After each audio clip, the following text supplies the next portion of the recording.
And there we have it, the visiting vehicle officer here in Houston reporting the search and recovery forces have reported touchdown. There you see the central screen in Kazakhstan, or in the Russian Mission Control Center, reporting they have landed. Hopefully we'll get some video soon from the Russian forces down there on the ground. Again, that landing time right at around 10:25 p.m. Central, being confirmed by search and recovery forces on the ground in Kazakhstan.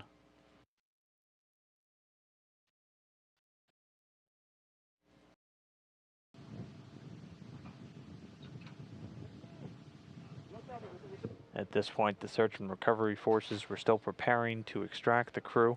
You can see them off to the right there, building the extraction stand that gets fitted over the top of the Soyuz craft, which this time happened to land upright.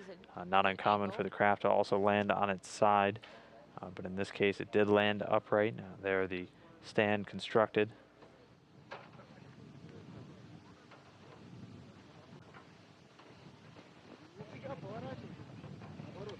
Rotate it, please. A little more, turn it around a little more.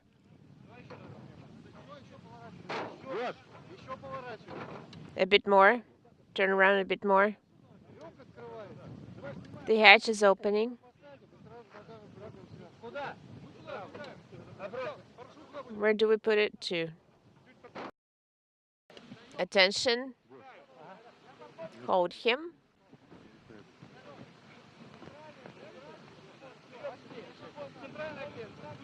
Central seat. Now you see Oleg Kotov being removed from the central seat of the Soyuz craft, the first one out, carried over to his chair waiting by the search and recovery forces. Back into the chair.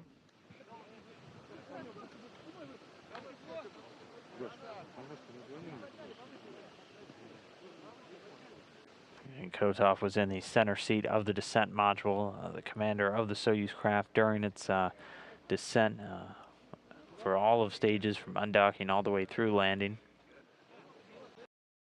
Next out was Sergey Ryazanskiy, another Russian cosmonaut, going down the retrieval slide there into the waiting arms of the Russian recovery forces.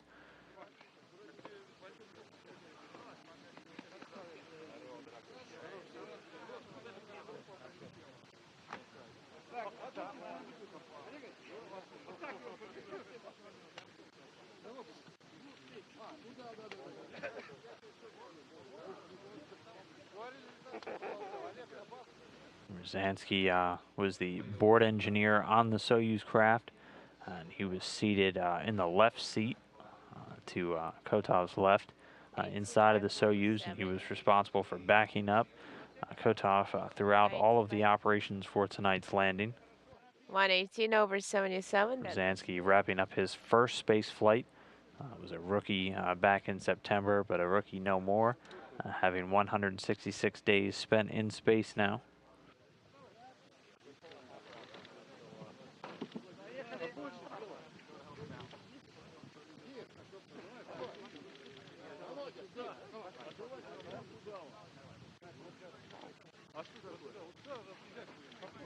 And then last but not least, getting out of the Soyuz craft, NASA astronaut Mike Hopkins. He's there. You can see him coming down off the Soyuz craft and being carried over to his waiting seat. Big smile on his face.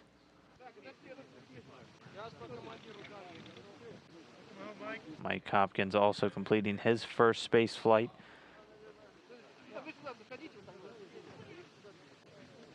Move over here. But again, as you can see, all the crew in good spirits, despite landing in pretty frozen conditions out there in Kazakhstan. The temperature in the single digits are right around 0 Fahrenheit for these recovery forces. As much as 6 inches of snow on the ground. You can see making getting around a little bit more difficult than usual, but this has kind of been the norm for quite a few landings in the March time frame in Kazakhstan. The crews well exercised and well able to adapt to these conditions to safely retrieve the crew from their Soyuz vehicle. Soyuz itself able to land very rugged spacecraft, launching and landing in fairly unusual conditions, high wind, precipitation, snow, and low visibility.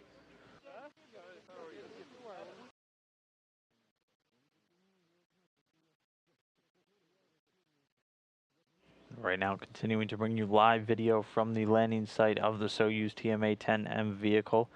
Oleg Kotov on screen now, commander of that Soyuz craft and commander of Expedition 38, safely out of the capsule along with Mike Hopkins and Sergey Ryazanskiy. The three completing their descent in their Soyuz craft. Throughout this evening, the vehicle not having any issues.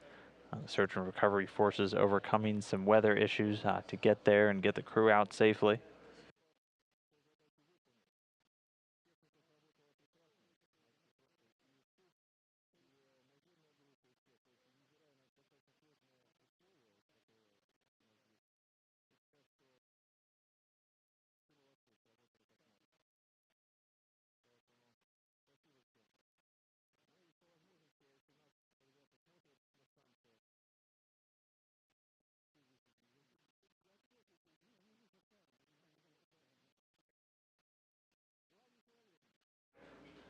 So the flight surgeons continuing to take some vital signs quickly from the crew members after they've been successfully extracted from their Soyuz craft.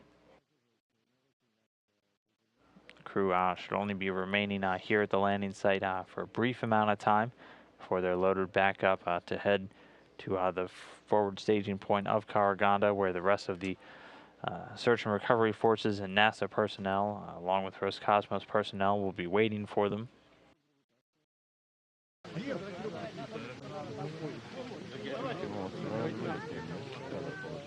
That's normal. Yeah.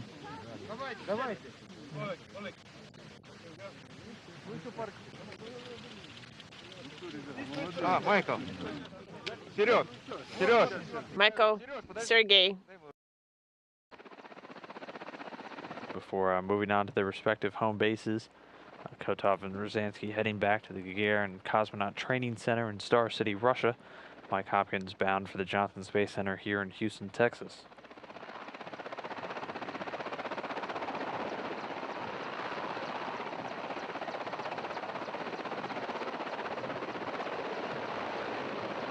As you can tell just from the helicopters taking off, visibility and snow conditions pretty rough out there in central Kazakhstan right now in the month of March.